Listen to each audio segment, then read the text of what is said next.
Hello everyone, मेरा नाम मनीष कुमार सिंह है। मेरे साथ आप सामान्य अध्ययन के विशेष पहलुओं को जान रहे हैं। ठीक, मैं इस चैनल ग्रो विद विकास पे आपके साथ जुड़ा हुआ हूँ। ठीक, जिसके माध्यम से मैं आपको सामान्य अध्ययन के उन टॉपिक्स को कवर करा रहा हूँ जो कि आपके एग्जाम की दृष्टि से बहुत महत्वपूर्ण है। विशेषतः यूपीएसआई व UP triple S C PET GIC lecturer के लिए तो बहुत ज़्यादा इम्पोर्टेंट है। ठीक है, लगातार मेरे क्लासेस आप अटेंड करते रहते हैं तो निश्चित तौर पे सामान्य अध्ययन की आपकी बहुत सारी समस्याएं क्या हो जाएंगी, समाप्त हो जाएंगी। आपको 10 जगह भागना नहीं पड़ेगा। ठीक, वो सारे फैक्ट्स मैं आपको कवर कराऊंगा। आज जो हम बात कर रहे हैं वो भूगोल से जुड़ा हुआ है। ठीक है, ब्रह्मांड के बारे में जानेंगे। किसके बारे में जानेंगे? ब्रह्मांड के बारे में। ठीक, क्या है ब्रह्मांड? ठीक, कैसे बना? ठीक है, आकाश गंगा क्या है? किसी तारा का जन्म कैसे होता है और मृत्यु कैसे होती है? ठीक है, इन सारे फैक्ट्स के बारे में आज की वीडियो में हम जानेंगे। देखिए, ब्रह्मांड की बात करें तो ब्रह्मांड से संबंधित बहुत सारी अवधारणाएं अस्तित्व में आई। सबसे पहले ठीक है, अनेकों अवधारणाएं आई। उनमें से दो अवधारणाएं रही, जियोसेंट्रिक और हेलियोसेंट्रिक। पहले इसको जान लेते हैं कि क्या है जियोसेंट्रिक। ठीक, 140 ईस्वी में क्लाडियस टालमी नामक एक मिस्र यूनान के खगोल शास्त्री हुए, जिनकी किताब आपने सुना होगा, जियोसेंट्रिक अवधारणा प्रस्तुत किया। क्या मतलब होता है? जियो मतलब होता है पृथ्वी, सेंटर मतलब क्या? केंद्र। ठीक है, तात्पर्य क्या है इसका? ठीक है, भू केंद्रित अवधारणा। ठीक, अवधारणा कैसी है? भू केंद्रित, यानी कि पृथ्वी केंद्र में है और सभी पिंड यानी कि मुख्यतः सूर्य उसका क्या लगा रहा है? चक्कर लगा रहा है। भारतीय जो ग्रंथ थे वो भी इस बात को प्रमाणित कर रहे थे। ठीक है, ऐसा ग्रंथों में लिखा गया कि पृथ्वी मां है और सूर्य उसका पुत्र है। सूर्य जो है मां का क्या लगाता है? चक्कर लगाता है। इसे कह रहे हैं जियोसेंट्रिक अवधारणा। ठीक है, एक वैज्ञानिक, एक भारतीय एक विद्वान हुए गुप्त काल में, आर्यभट्ट। उन्होंने इस बात को खंडन कर दिया, कहा कि ठीक नहीं है। ठीक है, सूर्य केंद्र में है और पृथ्वी क्या लगाती है? उसका चक्कर लगाती है। ठीक है, यह अवधारणा उन्होंने क्या किया? प्रस्तुत किया था। ठीक है, ठीक, लेकिन प्रमाणित नहीं कर पाए। और आपको पता है विज्ञान क्या मांगता है? प्रमाण मांगता है। बाद में 1543 में ठीक है, पोलैंड की खगोल शास्त्री ठीक कॉपरनिकस ने हेलियोसेंट्रिक अवधारणा दिया। कैसी अवधारणा? हेलियोसेंट्रिक, अर्थात केंद्र में कौन है? सूर्य है। ठीक है, अर्थात सूर्य केंद्र में है, वह सभी पिंड इसका क्या लगाते हैं? चक्कर लगाते हैं। सूर्य केंद्र में है, वह सभी पिंड इसका चक्कर लगाते हैं। यह अवधारणा किसने दिया था? कॉपरनिकस ने दिया था। इन्हीं अवधारणाओं पर चलते हुए केपलर ने ग्रहों की गति का नियम दिया। बाद में कुछ और वैज्ञानिक आए जिन्होंने दूरबीन का भी आविष्कार हो गया। दूरबीन की सहायता से बहुत सारी चीजों की क्या हुई? व्याख्या हुई। इसी में हर्शल नामक एक वैज्ञानिक हुए। ठीक है, देखिए देखते हैं कि क्या उन्होंने बताया। ठीक है, एक ब्रिटिश खगोल शास्त्री कौन हुए? हर्शल ने जो है 1805 में कहा कि जो ब्रह्मांड है, ठीक है, ब्रह्मांड में अनेकों आकाश गंगाएं हैं। ठीक है, ठीक, और जो हमारा सौर मंडल है जिसकी हम बात अभी कर रहे हैं वो सिर्फ ठीक कब? 1805 में। कौन? ठीक है, हर्शल। कौन थे? हर्शल ने इस बात को बताया कि हमारा सौर मंडल आकाश गंगा का एक अंश मात्र है। मतलब कि आकाश गंगा में असंख्य क्या है? ठीक है, सौर मंडल है। उसमें से एक सौर मंडल हमारा है जिसमें हमारी पृथ्वी क्या है? स्थित है। यानी सूर्य व उसके समीप जो ग्रह उपग्रह है, इनसे मिलकर हमारा सौर मंडल बना है। ठीक है, ये आकाश गंगा का एक अंश मात्र है। ठीक है, बाद में एक और वैज्ञानिक हुए 1925 में। ठीक है, विलियम पी हब्बल। ठीक है, कौन हुए? ठीक है, हब्बल। इन्होंने एक टेलीस्कोप बनाया था, हब्बल टेलीस्कोप। हब्बल टेलीस्कोप से इन्होंने देखा कि जो आकाश गंगा है, सिर्फ एक आकाश गंगा ब्रह्मांड में नहीं है, असंख्य है। और ये लगातार क्या हो रहा? फैल रहा है। इसमें लगातार क्या हो रहा है? ठीक है, प्रसार हो रहा है। प्रसार एक सीमा तक होगा, उसके बाद फिर से संकुचन होगा, फिर विस्फोट होगा। ये प्रक्रिया अनवरत चलती रहेगी। ये बात किसने बताई? हब्बल ने। कब? 1925 में। यूएसए के थे, यानी कि अमेरिका के थे, और ये कहां के? ब्रिटेन के थे। ठीक, ये सारी अवधारणाएं शुरुआत में आई। इन्हीं अवधारणाओं से ही कुछ और सिद्धांत निकले कि कैसे जो है ब्रह्मांड की उत्पत्ति हुई। ठीक है, ब्रह्मांड की उत्पत्ति से कई सारे सिद्धांत जो हैं सामने आए, जैसे कि साम्य अवस्था का सिद्धांत गोल्डस्टीन का, ठीक है, सर थॉमस गोल्ड और हर्मन बॉडी का, जबकि सबसे महत्वपूर्ण सिद्धांत रहा, ठीक है, जॉर्ज लेमेंटेर का। किसका रहा? जॉर्ज लेमेंटेर का। ठीक है, जॉर्ज लेमेंटेर ने जो सिद्धांत दिया उसे हम कहते हैं बिग बैंग थ्योरी कहते हैं। ठीक है, ये जो प्रसार वाला सिद्धांत है, ठीक है, उसको ये क्या करता है? फॉलो करता है। बिग बैंग थ्योरी, महाविस्फोट, यानी सभी सिद्धांतों में सबसे ज्यादा प्रमाणिक कौन सा लगा? ठीक है, ये हमारा big bang theory. Big bang theory क्या है? बिग बैंग थ्योरी के अनुसार लेवेंटियर, जो कि बेल्जियम के पादरी भी थे, वे कहते हैं कि जो हमारा ब्रह्मांड है लगभग 15 अरब वर्ष पूर्व, ध्यान से सुनिएगा, लगभग 15 अरब वर्ष पूर्व एक अग्नि का विशाल जो है पिंड था। ठीक है, एक अग्नि का क्या था? ठीक है, विशाल क्या था? पिंड था। क्या था? एक अग्नि पिंड था, जिसका निर्माण जो है, ठीक है, जिसका निर्माण भारी पदार्थों से हुआ था। जिसका निर्माण जो है किससे हुआ था? भारी पदार्थों से हुआ था। ठीक, ये बात किसने कही थी? लेवेंटियर साहब ने। लेवेंटियर साहब ने कहा कि एक अवस्था आई कि इसमें क्या हो गया? विस्फोट हुआ। इसमें क्या हो गया? विस्फोट हो गया। ठीक है, इस पिंड में विस्फोट हुआ। जब कभी पटाखा फूटता है, देखिए, ठीक है, सारे कागज जो है इधर उधर फैल जाते हैं। तो ऐसे ही विस्फोट हुआ तो बहुत सारे इससे क्या निकले? छोटे छोटे क्या निकले? पिंड निकले। ठीक, ये पिंड चारों तरफ फैल गए, जो काले व सामान्य पदार्थों के रूप में रहे। ठीक, अब जो है अगली प्रक्रिया क्या होगी? ये पिंड निकले थे, कुछ पिंड बड़े भी होंगे, कुछ पिंड बड़े होंगे, तो वह बड़ा पिंड अपने पास आसपास के सभी पिंडों को अपनी तरफ क्या करेगा? खींच लेगा। ठीक है, अपनी तरफ क्या, यानी कि इनका क्या हुआ? समूहन हो गया। क्या हो गया? समूहन हो गया। समूहन मतलब ठीक, सब आपस में क्या हो गए? जुड़ गए। अब जो ब्रह्मांड में और अन्य अवयव फैले हुए थे, अन्य कण जो काले व सामान्य पदार्थ थे, वे भी उसमें जाके मिलते गए, तो आकार बड़ा होता गया। आकार क्या होता गया? बड़ा होता गया। और इस प्रकार जो है, ठीक है, आकाश गंगाओं का क्या हो गया? निर्माण हो गया। किसका निर्माण हो गया? आकाश गंगाओं का निर्माण हुआ। अब आकाश गंगा में विस्फोट होगा, तब जो है ग्रह बनेंगे, उपग्रह बनेंगे, ठीक है, या तारे बनेंगे।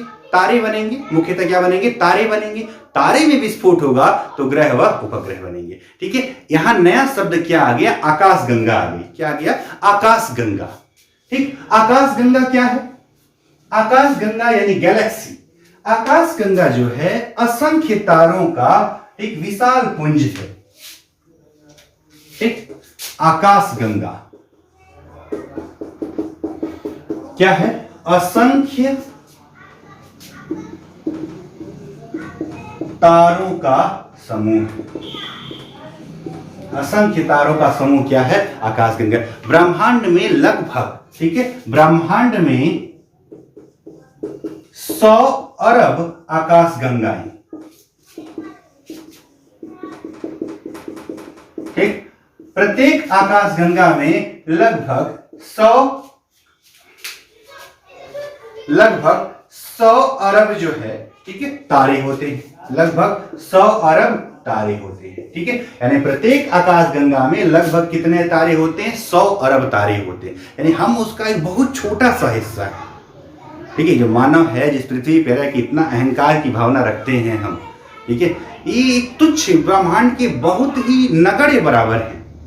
ठीक है, यानी कि ब्रह्मांड में लगभग 100 अरब आकाश गंगाएं, प्रत्येक आकाश गंगा में लगभग 100 अरब तारे, और प्रत्येक तारे का अपना क्या है? एक सौरमंडल है, जैसे हमारा सौरमंडल। ठीक है, अब बात करें आकाश गंगाएं की, तो हमारे एग्जाम की दृष्टि से इससे संबंधित कुछ फैक्ट्स जो है वन लाइनर टाइप की, वे ज्यादा ही महत्वपूर्ण है। जैसे कि पहली चीज कि हमारी आकाश गंगा का नाम क्या है? ठीक है, याद रखिए। ठीक है, हमारी आकाश गंगा क्या नाम है? मिल्की वे। ठीक है, हिंदी में कहें तो दुग्ध मेखला। ठीक है, इसे क्या कहा जाता है? मंदाकिनी भी कहा जाता है। क्या कहा जाता है? मंदाकिनी। दूसरी चीज, हमारी आकाश गंगा का आकार कैसा है? तो सर्पिल आकार है। आकार कैसा है? सर्पिल। सर्पिल का मतलब, ठीक है, इस तरह से क्या है? सर्पिल आकार का है। ठीक है, हमारी आकाश गंगा का आकार कैसा है? सर्पिल आकार का है। हमारी आकाश गंगा के सबसे नजदीक की आकाश गंगा कौन सी है? ठीक है, तो वो है हमारा सबसे नजदीक आकाशगंगा कौन सी है? एंड्रोमेडा है। क्या है? एंड्रोमेडा है। ये है हमारे सबसे नजदीक की क्या है? आकाशगंगा है। ठीक है, बात करें सूर्य का सबसे नजदीक का तारा, सूर्य से सबसे नजदीक का तारा, ठीक, तो कौन सा है? प्रॉक्सिमा सेंचुरी है। ठीक है, सारे पॉइंट्स जो फैक्ट हैं, ठीक है, इसे याद रखना है आपको, प्रॉक्सिमा सेंचुरी। ठीक है, अगला चीज क्या है? ठीक, हमारी आकाशगंगा का सबसे शीतल भाग क्या है? Orion nebula. ठीक है, ये भी पॉइंट याद रखिएगा, ओरियन नेबुला। ठीक है, क्या है? आकाशगंगा का, हमारी आकाशगंगा का सबसे शीतल भाग। ठीक, अगली चीज क्या है? ठीक है, सबसे चमकीला तारा कौन सा है? साइरस या डॉग स्टार। ठीक, सबसे चमकीला तारा क्या है? सबसे चमकीला तारा है साइरस, साइरस स्टार भी कहते हैं या डॉग स्टार भी कहते हैं। सूर्य से लगभग 20 गुना, आकार कितना है? सूर्य से 20 गुना, इसीलिए ज्यादा चमकता है। रात्रि में दिखाई देने वाला सबसे चमकीला तारा जो है वो कौन सा है? साइरस या डॉग स्टार। ठीक है, जो कि सूर्य से क्या है? 20 गुना है। ठीक है, और सूर्य क्या है? एक तारा है। तारा शब्द आ गया, देखिए, ब्रह्मांड पढ़ा तो आकाशगंगा आया, आकाशगंगा पढ़ा तो तारा आया, तारा पढ़ेंगे तो सौरमंडल जानेंगे। तो तारा को जानते हैं, तारे की जन्म व मृत्यु यानी कि लाइफ साइकिल को समझा जाए। तारे की क्या? लाइफ साइकिल यानी कि जीवन चक्र, तारे का जीवन चक्र। ठीक है, जब केंद्र में, ठीक है, जब केंद्र में नाभिकीय संलयन की प्रक्रिया शुरू होती है तो तारा बनता है। याद रखिए, कोई भी तारा यदि चमक रहा है, उष्मा दे रहा है, और प्रत्येक तारा देता है, ठीक है, ठीक, तो वो मतलब किसके माध्यम से दे रहा है? इस नाभिकीय संलयन की, यानी कि उसका ईंधन क्या है? हाइड्रोजन है, जो हीलियम में बदलता रहता है। ठीक है, मतलब कि केंद्र में क्या हो रहा है? नाभिकीय संलयन हो रहा है, नाभिकीय संलयन। ठीक, क्या होगा इसमें? हाइड्रोजन जो है हीलियम में बदलेगा और प्लस ढेर सारा क्या निकलेगा? ऊर्जा। किस रूप में? ऊष्मा के रूप में। किसमें? ऊष्मा के रूप में, जो कि प्रकाशित होता है और हमारे तक क्या पहुंचती है? प्रकाश पहुंचता है। ठीक है, ये प्रक्रिया अनवरत चलती रहती है। तारा अधिक चमक रहा है, सूर्य चमक रहा है, क्यों? क्योंकि H2 He में बदल रहा है। जब कभी ऐसी स्थिति आए कि केंद्र का H2 जो है खत्म हो जाए, H2 क्या हो गया? समाप्त हो गया, H2 खत्म हो गया, और जबकि तो ऐसे में अंदर वाला नाभिकीय संलयन समाप्त, जबकि बाहर पे H2 He में क्या हो रहा है? बदलते जा रहा है। ऐसे में तारा जो है संकुचित होगा और धीरे धीरे ठंडा हो जाएगा। ठंडा होकर किसमें बदल जाएगा? ठंडा होकर किसमें बदल जाएगा? लाल रक्त दानों में। किसमें बदल जाएगा? लाल रक्त दानों में, यानी रेड जाइंट में बदल जाएगा। लाल दानों भी कहा जाता है, रक्त दानों में, लाल रक्त दानों में बदल जाएगा। लाल रक्त दानों में बदला, ठीक है, लाल रक्त दानों में बदला तो जो हीलियम था, ठीक है, हाइड्रोजन समाप्त हुआ था ना, हीलियम तो था, उसमें हीलियम था, अभी ठंडा होकर धीरे धीरे कार्बनिक पदार्थ में, कार्बन में बदल जाएगा। ठीक है, यानी कि He किसमें बदल गया? कार्बन में, और कार्बन जो है किसमें बदल गया? भारी पदार्थ जैसे कि लोहा में बदल गया। लोहा में बदला तो ऐसे में उस तारे में क्या हो गया? विस्फोट, जिसे कहते हैं सुपरनोवा विस्फोट। ठीक है, तारे में क्या हो गया? विस्फोट हो गया। क्या हो गया? विस्फोट। इसे क्या कह रहे हैं? सुपरनोवा विस्फोट कह रहे हैं। क्या कह रहे हैं? सुपरनोवा विस्फोट कहते हैं। ठीक है, ये सिंपल सी प्रक्रिया, यानी तारे विस्फोट हो गए, तारे की मृत्यु। अब इसी से संबंधित एक भारतीय वैज्ञानिक थे, ठीक है, एस चंद्रशेखर, सुब्रमण्यम चंद्रशेखर के नाम से जाने जाते हैं। उन्होंने बताया कि कैसे, यानी सीमा क्या हो सकती है इसकी, तो उन्होंने एक द्रव्यमान बताया 1.4 ms। कहा कि जब तारे का द्रव्यमान 1.4 ms से कम हो जाएगा तो तारा जो है अपनी नाभिकीय ऊर्जा खो देगा और श्वेत दानों में बदल जाएगा। इससे किसमें बदल जा रहा है? श्वेत दानों में, श्वेत वामन में, व्हाइट ड्वार्फ।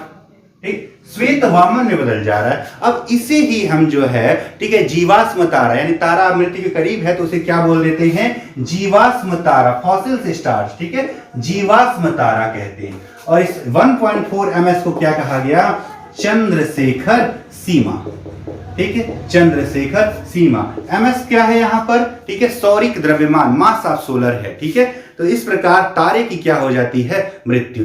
जो तारा जितना ज्यादा चमकीला है उसकी मृत्यु उतनी ही ज्यादा नजदीक है। जितना आकार बड़ा है मतलब कि मृत्यु क्या है, करीब, यानी जल्द ही वो तारा क्या होगा, विस्फोट हो जाएगा, ठीक है। इस प्रकार तारे का, ठीक है, जन्म होता है और तारे का मृत्यु होती है।